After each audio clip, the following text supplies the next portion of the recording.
നമസ്കാരം.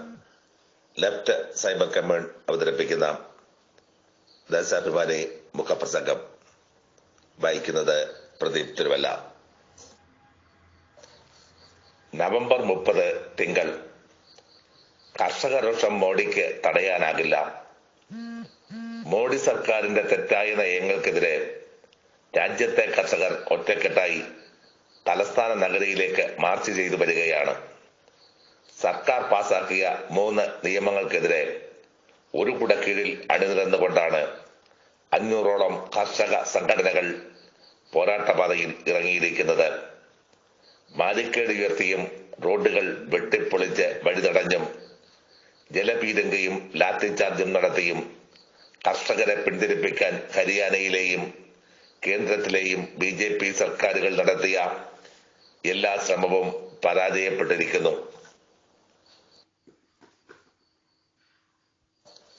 ട്രാക്ടറുകളിലും ട്രക്കുകളിലും ബസ്സിലും മറ്റുമായി കുടുംബസമേതമാണ് കർഷകർ ഡൽഹിയിലേക്ക് മാർച്ച് ചെയ്യുന്നത്. 6 മാസത്തേക്ക് കഴിയാനുള്ള ഭക്ഷണ സാധനങ്ങളുമായാണ് ഇവർ വരുന്നത്. ഗോതമ്പ് പൊടിയും സവാളയും ഉരുളക്കിഴങ്ങും പാചകവാതക സിലിണ്ടറുകളും കരുതിയിട്ടുള്ള ഈ കർഷകർ മോഡി സർക്കാർ കർഷകമാരണ ബിൽ പിൻവലിക്കും വരെയും ഡൽഹിയിൽ സമരപ്പന്തൽ ഉയർത്താനാണ് വരുന്നത്. കൃഷി പൂർണ്ണമായും കോർപ്പറേറ്റ്വൽക്കരിക്കുന്ന, കരാർവൽക്കരിക്കുന്ന, താങ്ങുവില എടുത്തു കളയുന്ന, മണ്ഡി സമ്പ്രദായം ഇല്ലാതാക്കുന്ന നിയമനിർമ്മാണങ്ങൾ പിൻവലിക്കും വരെയും സമരം ചെയ്യുമെന്ന നിശ്ചയദാർഢ്യമാണ് കർഷകർ പ്രകടിപ്പിക്കുന്നത്. 1/4 കോടിയിലധികം വരുന്ന തൊഴിലാളികൾ പണിമുടക്ക് നടത്തിയ നവംബർ 26 തന്നെയാണ് കർഷകരും പ്രതിഷേധത്തിന് തുടക്കമിട്ടത്. രാജ്യം ഭരണഘടനാ ദിനമായി ആചരിക്കുന്ന ദിവസം തന്നെയാണ് ഇന്ത്യൻ തൊഴിലാളി വർഗവും കർഷകരും മോഡി സർക്കാരിന്റെ ഭരണഘടനാ വിരുദ്ധ നയങ്ങൾക്കെതിരെ പോരാട്ടം കുറിച്ചത്.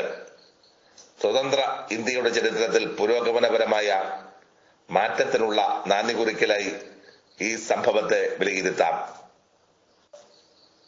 എന്നാൽ രാജ്യത്തെ ജനങ്ങൾക്ക് അന്നം നൽകുന്ന കർഷകർക്കെതിരെ കടുത്ത നടപടികളാണ് മോഡി സർക്കാർ കൈക്കൊള്ളുന്നത്. അവരുടെ വേദനകളും ആപരാധികളും കേൾക്കാൻ പോലും മോഡി സർക്കാരിന് സമയമില്ല. കർഷകർക്ക് ഡൽഹിയിലേക്ക് പ്രവേശനം തടയാൻ പോലീസിനെയും അർദ്ധ സൈനിക സേനയെയും ഉപയോഗിച്ച് നടത്തിയ എല്ലാ ശ്രമവും ദയനീയമായി പരാജയപ്പെട്ടു. ലക്ഷക്കണക്കിന് കർഷകർ ഡൽഹി ലക്ഷ്യമാക്കി ഇരമ്പി അർത്ഥത്തോടെ ചർച്ച നടത്താൻ തയ്യാറാണെന്ന് കേന്ദ്ര കൃഷിമന്ത്രിയും ആഭ്യന്തരമന്ത്രിയും പറഞ്ഞു. എന്നാൽ ഹരിയാന അതിർത്തിയിലെ ബൊറാഡയിലെ നിരങ്കാരി മൈതാനത്തേക്ക് മാത്രമേ പ്രവേശിക്കാവൂ എന്നും എങ്കിലേ ചർച്ച നടത്താനാകൂ എന്നുമുള്ള ആഭ്യന്തരമന്ത്രി അമിത്ഷായുടെ തീട്ടൂരവും കർഷകർ ചെവിക്കൊണ്ടില്ല. 3 കരിനിയമം പിൻവലിക്കുക മാത്രമാണ് സമരം അവസാനിപ്പിക്കാനുള്ള എളുപ്പമാർഗമെന്നാണ് കർഷകർ പറയുന്നത്. എന്നാൽ കർഷകരുടെ രോഷത്തിന്റെ ആഴം മനസ്സിലാക്കാനും അതനുസരിച്ച് പ്രതികരിക്കാനുമല്ല സ്വേച്ഛാധിപത്യ സ്വഭാവം പ്രകടിപ്പിക്കുന്ന മോഡി സർക്കാർ തയ്യാറാകുന്നത്. ഞായറാഴ്ച സംപ്രേഷണം ചെയ്ത മൻ കി ബാത്തിൽ മോഡി പറഞ്ഞത് കർഷകർക്ക് പുതിയ അവകാശങ്ങളും അവസരങ്ങളും പ്രദാനം ചെയ്യുന്നതാണ് 3 ബില്ലും എന്നാണ്. കർഷകരുടെ പ്രശ്നങ്ങൾ എളുപ്പം പരിഹരിക്കാനുള്ള മാർഗമാണ് പുതിയ 3 ബില്ലും എന്ന വാദവും മോഡി ആവർത്തിച്ചു. കർഷകരുടെ സമരത്തെ ഇകഴ്ത്തിക്കാണിക്കാനും രാഷ്ട്രസവൽക്കരിക്കാനും BJPയും കേന്ദ്ര സർക്കാരും തയ്യാറാവുകയാണ്.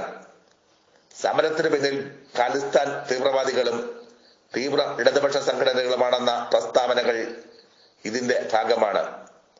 സമാധാനപരമായി നടക്കുന്ന എല്ലാ ജനാധിപത്യ പോരാട്ടങ്ങളെയും മോഡി സർക്കാർ നേരിട്ട രീതിയാണിത്. പൗരാവകാശ ഭേദഗതി നിയമത്തെയും സർക്കാരിനെതിരെ ശബ്ദിക്കുന്ന എഴുത്തുകാരെയും ആക്ടിവിസ്റ്റുകളെയും സർക്കാർ കൽത്തുറുങ്കിൽ അടച്ചത് ഇതേ വാദം ഉയർത്തിയാണ്.